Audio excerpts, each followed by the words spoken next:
Hello everyone and welcome back to the channel. This is the lecture number 8 of oscillation chapter. और इसके अंदर आज हम लोग स्टडी करेंगे energy of particle performing SHM. मतलब अगर कोई पार्टिकल एसएचएम परफॉर्म कर रहा होगा, that is up and down motion और to and fro motion along a straight line, तो उस केस के अंदर उसकी काइनेटिक एनर्जी कितनी है, potential energy and total energy कितनी होती है, उसके लिए फॉर्मूले हम डिराइव करेंगे। तो चलिए शुरू करते हैं एक एग्जाम्पल के साथ में कि ये एनर्जीज कहाँ से आती है एसएचएम के अंदर। तो उसके लिए हम एक सिंपल पेंडुलम का एग्जाम्पल कंसिडर करेंगे कि मान लो कि हमारे पास इस तरह से एक सिंपल पेंडुलम है जो एक रिजिड सपोर्ट से अटैच किया हुआ है। This is our rigid support. और जब सिंपल पेंडुलम इक्विलिब्रियम पोजीशन में होगा तो वो यहाँ पर होगा इस तरह से। This is the equilibrium position of that simple pendulum. Okay, उसके बाद में अगर हम इसे इक्विलिब्रियम पोजीशन से डिस्प्लेस करते हैं, मतलब उसे थोड़ा सा दूसरी तरफ फॉर एग्जांपल राइट साइड के अंदर शिफ्ट करते हैं, तो उस केस के अंदर वो जो सिंपल पेंडुलम होगा वो कुछ इस तरह से दिखेगा हमें। और वो जब इस डिस्प्लेस पोजीशन में होगा, इस डिस्प्लेस पोजीशन में होगा, तो वहां पर उसके पास पोटेंशियल एनर्जी होगी क्योंकि वो रुका हुआ है।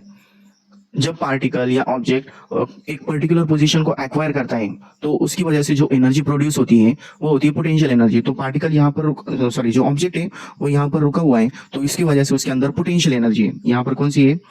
Potential energy.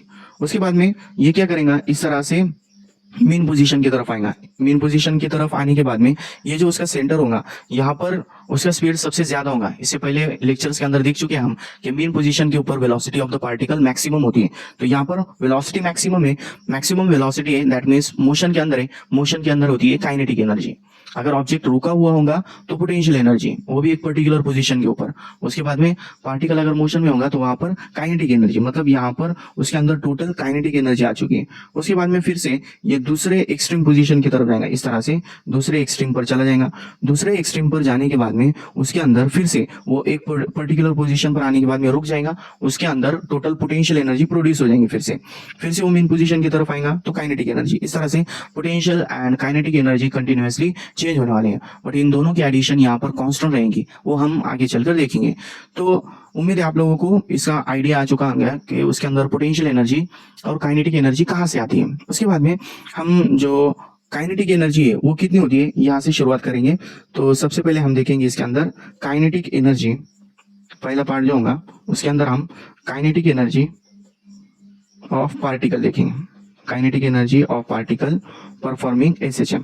तो उसके लिए हम कंसीडर करेंगे कि इस तरह से जो पार्टिकल एसएचएम परफॉर्म कर रहा है वो इस लाइन के अलोंग परफॉर्म करने वाला है। और इसके ऊपर ये जो दो पोजीशन है, extreme position, this is M point, this is N point. उसके बाद में ये उसकी equilibrium position that is O, और पार्टिकल इस पॉइंट के ऊपर है, this is point P which is at a distance X from the mean position. इस तरह से ये जो पार्टिकल है, पार्टिकल क्या करेगा, to and fro motion perform करेगा अलोंग दिस लाइन। और ये उसकी एक रैंडम पोजीशन है। जब हम उसे ऑब्जर्व करना शुरू करेंगे तो पार्टिकल इस पोजीशन के ऊपर है, ऐसा हमें कंसीडर करना होगा। उसके बाद में इस पोजीशन के ऊपर अगर वो होगा तो उसकी जो वेलोसिटी है, velocity of the particle will be, सबसे पहले हम क्या कंसीडर करेंगे यहाँ पर, velocity of the particle v is equal to क्या होता है, velocity v is equal to omega root of A square minus x square होता है। ओके, और दूसरा फॉर्मूला वेलोसिटी का होता है a omega cos omega t plus five, ये उसका दूसरा फॉर्मूला। तो काइनेटिक एनर्जी के लिए ज्यादा कुछ नहीं करना है। काइनेटिक एनर्जी जो होगी पार्टिकल की, उसके लिए बस क्या करना है, हमें उसका बेसिक फॉर्मूला यूज करना है। क्या होता है basic formula, half M v square. So इसके अंदर हमें वी स्क्वायर की वैल्यू पता है, तो यहाँ पर आ जाएगा हाफ एम वी की वैल्यू कितनी लेनी है, omega root of A square minus x square, और ब्रैकेट का स्क्वायर हो जाएगा। तो हमें फॉर्मूला क्या मिलेगा, ई के का, E K kinetic energy will be equals to half M omega square, और ब्रैकेट के अंदर स्क्वायर कैंसिल हो गया, sorry square and square root cancel हो जाएगा, तो यहाँ पर A square minus x square मिलेगा। This is the formula for kinetic energy. उसके बाद में और एक वैल्यू हम यहाँ पर पुट कर सकते हैं, कौन सी वैल्यू, डिफरेंशियल इक्वेशन के अंदर हमने एक फॉर्मूला लिया था, क्या था, omega square is equal to K by M, इस तरह से फॉर्मूला था। तो उसके ऊपर से के की वैल्यू कितनी मिलेंगी, K will be equal to M omega square. तो यहाँ पर भी क्या दिख रहा है, इस तरह से m omega square. So another formula for the kinetic energy will be equal to half के ए square minus x square. This is the formula for kinetic energy. Clear. उसके बाद में और एक फॉर्मूला मिलेगा हमें, ये जो हमने इक्वेशन देखी है वेलोसिटी का दूसरा formula in terms of time T, तो इसका भी अगर हम स्क्वायर करते हैं, वी की वैल्यू अगर ये पुट कर दे तो दूसरा फॉर्मूला क्या मिलेगा, एक और फॉर्मूला होगा उसका, E K will be equals to half M v square की जगह क्या आ जाएगा, वी की जगह पर a omega cos omega t, so this will become a square omega square cos square omega t plus five. मतलब इसके अंदर बाकी सभी टर्म्स कांस्टेंट है, चेंज क्या होने वाला है यहाँ पर, बस टाइम चेंज होने वाला है। तो टाइम अगर चेंज होगा तो कॉस का ये एंगल भी चेंज होगा, एंगल चेंज होगा तो कॉस की वैल्यू भी चेंज हो जाएंगे। So we can say that energy of the kinetic energy of the particle will be in direct proportion with the cos square theta, cos square theta के direct proportion में होगा। Cos की theta की value increase होगी तो kinetic energy decrease होगी, ठीक है। तो ये आगे चलकर जो ग्राफ है उसके ऊपर से हमें और भी ज्यादा क्लियरिटी मिलेंगी। तो ये तो उसके दो फॉर्मूलेस, दोनों भी फॉर्मूलेस इंपॉर्टेंट है। उसके अंदर सबसे ज्यादा इंपॉर्टेंट होगा ये वाला फॉर्मूला, डिराइव करने के लिए भी ज्यादा कुछ नहीं करना है, बस वेलोसिटी की वैल्यू पुट करनी है। उसके बाद में हम सेकंड पार्ट देखेंगे। सेकंड पार्ट है potential energy of particle, potential energy of particle. अब पोटेंशियल एनर्जी लेने के लिए, पोटेंशियल एनर्जी के लिए हमें ये जो डायग्राम है इसका यूज करना होगा। यहाँ पर ये डायग्राम है, ओके। तो इस डायग्राम के अकॉर्डिंग पार्टिकल इस तरह से एसएचएम परफॉर्म कर रहा है। एसएचएम परफॉर्म करते वक्त वो इस पोजीशन पर आ चुका है। अब इस पोजीशन के बाद में हम कंसीडर करेंगे कि वो फर्दर डिस्प्लेस होता है, इस तरह से उसके अंदर फर्दर डिस्प्लेसमेंट हुआ। कितना डिस्प्लेसमेंट हुआ, फॉर एग्जांपल यहां से यहां तक का उसके अंदर डिस्प्लेसमेंट हुआ और जिसकी वैल्यू dx है, कितनी है dx, वो p पॉइंट पर आ चुका है। उसके बाद में छोटा सा डिस्प्लेसमेंट dx, जहां पर भी इस तरह से आप लोगों को सिंबल लिखेगा उसका मीनिंग है कि वहां पर स्मॉल चेंज हो चुका है और आगे चलकर हमें डेरिवेटिव और डेरिवेटिव के ऊपर से इंटीग्रेशन लेना है। तो इस केस के अंदर सबसे पहले हम देखेंगे पार्टिकल जब इस p पोजीशन के ऊपर होगा तो उसके अंदर जो रिस्टोरिंग फोर्स होगा वो कितना होगा, रिस्टोरिंग फोर्स का फॉर्मूला क्या होता है, F is equal to minus kx। तो ये फॉर्मूला हमें यूज करना है। उसके बाद में अगर हम यहाँ पर कंसीडर करेंगे कि पार्टिकल यहाँ तक आ चुका था, उसके बाद में उसने इतना सा डिस्प्लेसमेंट लिया है, उसके ऊपर F इतना फोर्स एक्ट कर रहा है, उसके अंदर dx इतना डिस्प्लेसमेंट हुआ है, तो जो small amount of work done है, क्या बोलेंगे हम उसे, small work done for displacement dx इतने डिस्प्लेसमेंट के लिए वर्क डन कितना होगा, that work done will be also small dw, और dw कितना होगा, उसका फॉर्मूला होता है F into dx, force into displacement. अब यहाँ पर फोर्स और डिस्प्लेसमेंट दोनों भी अपोजिट डायरेक्शन के अंदर है। क्यों, रिस्टोरिंग फोर्स उसे मेन पोजीशन की तरफ लेकर आएगा और डिस्प्लेसमेंट उसका राइट साइड की तरफ हुआ है, तो यहाँ पर दोनों की डायरेक्शन अपोजिट है, सो उसके लिए यहाँ पर नेगेटिव साइन।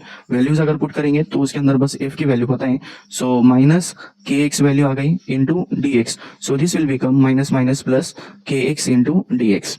उसके बाद में अगर हम यहाँ पर टोटल वर्क डन लेते हैं, टोटल वर्क डन, अब स्मॉल के लिए डेरिवेटिव लेना होता है तो टोटल के लिए क्या लेना होगा, इंटीग्रेशन क्या करता है, पूरी इक्वेशन को इंटीग्रेट करता है, एक जगह पर करता है। सो उसके लिए जो वर्क डन होगा, that work done will be equal to w is equal to integration of kx into dx, और डिस्प्लेसमेंट कहां से कहां तक हुआ है, फ्रॉम 0 टू x, यहां से यहां तक, ये जो पॉइंट है मेन पोजीशन से यहां तक का जो टोटल डिस्प्लेसमेंट हुआ है, तो वर्क डन कितना लगा, मतलब कैसे, स्मॉल dx के लिए dw वर्क डन था, तो टोटल के लिए कितना होगा, उसके लिए हम यहाँ पर इंटीग्रेशन लेने वाले।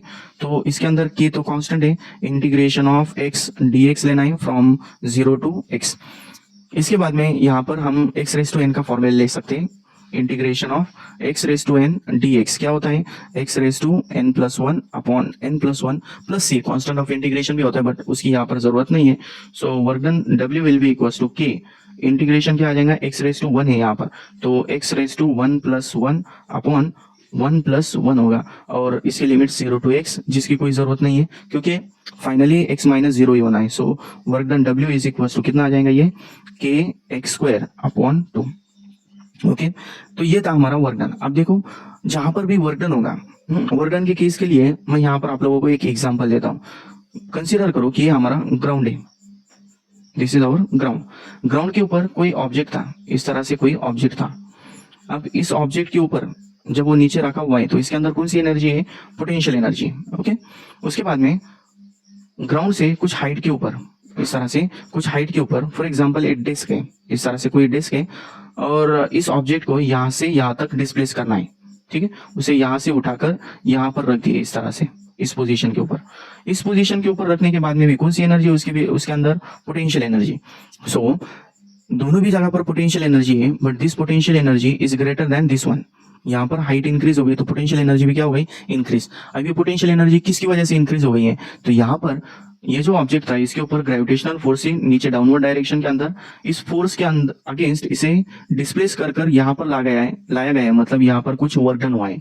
This work done will be stored in the form of potential energy. So वहां पर इंक्रीज होने की वजह क्या है, वर्क डन है, ठीक है। सो यहाँ पर हम क्या बोल सकते हैं इस तरह से, this work done will be stored in the form of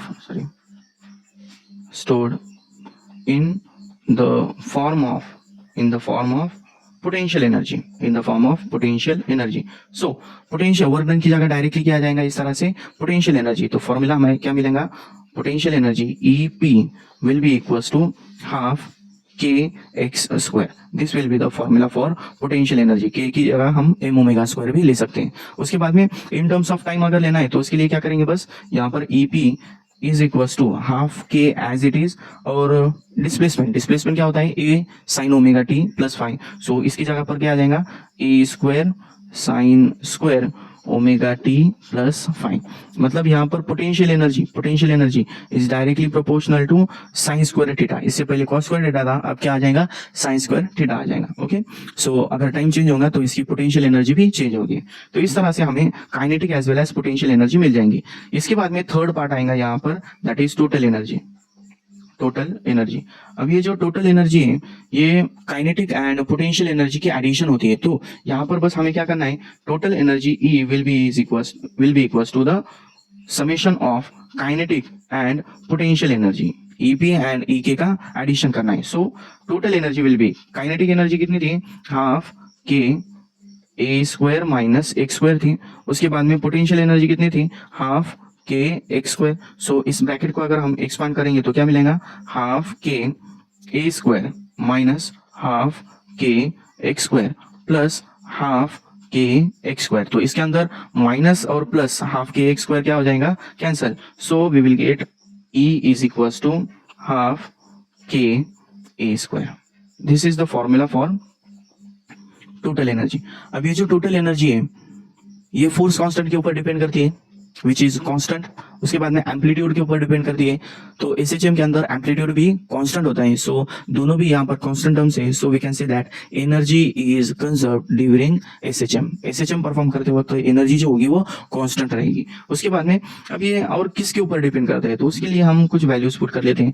half as it is आ गया, के की वैल्यू क्या है, एम ओमेगा स्क्वायर है। उसके बाद में A square as it is आ जाएगा। So half M as it is, omega की जगह पर क्या ले सकते हैं हम, 2 pi N bracket square into A square, और इसकी जगह हम 2 पाई बाई टी भी ले सकते हैं। सो हाफ एम यहाँ पर आ जाएगा 2 pi by T bracket square into A square आए। उसके बाद में इस केस के अंदर हम देखेंगे कि टोटल एनर्जी और किसके ऊपर डिपेंड करती है। Total energy is directly proportional to the mass of the object, it is directly proportional to the square of frequency, it is directly proportional to the square of amplitude, and it is inversely proportional to the square of time period। ठीक है, ये जो formulas हमने देखे इस case के अंदर मास के डायरेक्ट प्रोपोर्शन में, एन स्क्वायर के डायरेक्ट प्रोपोर्शन में, ए स्क्वायर के डायरेक्ट प्रोपोर्शन में, और टी स्क्वायर के इनवर्स प्रोपोर्शन में। सो इस तरह से एनर्जी इन टर्म्स के ऊपर डिपेंड करेंगे। उसके बाद में हम इसके कुछ स्पेशल केसेस देखेंगे, सम स्पेशल केसेस। उसके अंदर पहली केस है एट मीन पोजीशन। अब मीन पोजीशन के ऊपर क्या होता है, मीन पोजीशन की एक स्पेशलिटी है कि वहां पर डिस्प्लेसमेंट जीरो होता है, x is equal to zero, velocity maximum होती है। तो उस केस के अंदर हमें क्या मिलेगा, फॉर्मूला इस तरह से। मीन पोजीशन के ऊपर सबसे पहले काइनेटिक एनर्जी कितनी होगी, काइनेटिक एनर्जी का फॉर्मूला था हाफ के ए स्क्वायर माइनस एक्स स्क्वायर था, एक्स की वैल्यू कितनी हो गई, zero. So this will become half के ए स्क्वायर। ओके, और जो पोटेंशियल एनर्जी का फॉर्मूला क्या था, हाफ के एक्स स्क्वायर तो x की वैल्यू 0 तो ये कितना मिलेगा 0। तो मीन पोजीशन के ऊपर काइनेटिक एनर्जी कितनी है हाफ के ए square which is equals to the total energy. ये किसके इक्वल है, this is equals to the total energy. Total energy के इक्वल है, मतलब मीन पोजीशन के ऊपर सिर्फ काइनेटिक एनर्जी है, पोटेंशियल एनर्जी कितनी है वहां पर 0 है। उसके बाद में सेकंड केस देखेंगे, second case is at extreme position, at extreme position. Extreme position के ऊपर x की वैल्यू प्लस और माइनस a होती है, मैग्नीट्यूड कंसीडर करेंगे बस a। तो उस केस के अंदर काइनेटिक एनर्जी कितनी होगी, काइनेटिक एनर्जी का फॉर्मूला हाफ के ए square minus x square. X की वैल्यू कितनी लेनी है a, सो हाफ के ए square minus a square minus a square 0। और जो पोटेंशियल एनर्जी होंगे, पोटेंशियल एनर्जी का फॉर्मूला क्या, half k x square, so this will become x की जगह क्या आ जाएगा a, हाफ के ए square which is equals to the total energy. मतलब यहाँ पर एक्सट्रीम पोजीशन के ऊपर काइनेटिक एनर्जी 0 है, पोटेंशियल एनर्जी मैक्सिमम होगी, टोटल एनर्जी के इक्वल होगी। सो यहाँ पर क्या होने वाला है, एक्सट्रीम के ऊपर पार्टिकल जो होगा, ऑब्जेक्ट जो होगा वो थोड़ी देर के लिए रुक जाता है, तो उस रुकने की वजह से काइनेटिक एनर्जी डायरेक्टली 0 हो जाएंगी और पोटेंशियल एनर्जी मैक्सिमम होगी। देन नेक्स्ट केस देखेंगे इसके अंदर, third case, if kinetic energy is equal to potential energy. Kinetic energy और पोटेंशियल एनर्जी दोनों भी इक्वल हो जाने के बाद में क्या होगा, किस पोजीशन के ऊपर ये दोनों इक्वल होंगे। तो उसके लिए यहाँ पर हम उन दोनों के वैल्यूज पुट कर देते हैं। काइनेटिक एनर्जी का फॉर्मूला हाफ के ए square minus x square is equal to half k x square. दोनों साइड का हाफ के कैंसिल हो गया, यहाँ पर हो जाएगा a square minus x square is equal to a square. So यहाँ पर क्या मिलेगा, सॉरी एक्स स्क्वायर है, यहाँ पर एक्स स्क्वायर रह जाएगा। उसके बाद में ये निगेटिव उधर जाने के बाद में पॉजिटिव हो जाएगा, a square is equal to 2x square आ जाएगा। So x square is equal to कितना है, x square by 2, sorry a square by 2। और अगर हम स्क्वायर रूट लेते हैं तो x इज इक्वल टू कितना आ जाएगा, प्लस और माइनस a बाय रूट 2। मतलब इस पोजीशन के ऊपर x की वैल्यू अगर a बाय रूट 2 होंगी तो वहां पर kinetic as well as potential energies equal होगी। ओके, और लास्ट केस देखेंगे हम, लास्ट केस कौन सी है, number 4, at x equals to a by 2। मतलब x की वैल्यू a बाई 2 होंगी, वो मीन और एक्सट्रीम पोजीशन के बीच में होगा, तो उसकी एनर्जी के ऊपर क्या वहां पर चेंज होने वाला है, उसके अंदर वहां पर उसकी कंडीशन क्या होगी वो देखेंगे। तो उसके लिए हम कोई भी एक काइनेटिक या पोटेंशियल एनर्जी कंसीडर करते हैं। फॉर एग्जांपल यहाँ पर हम कंसीडर करेंगे पोटेंशियल एनर्जी।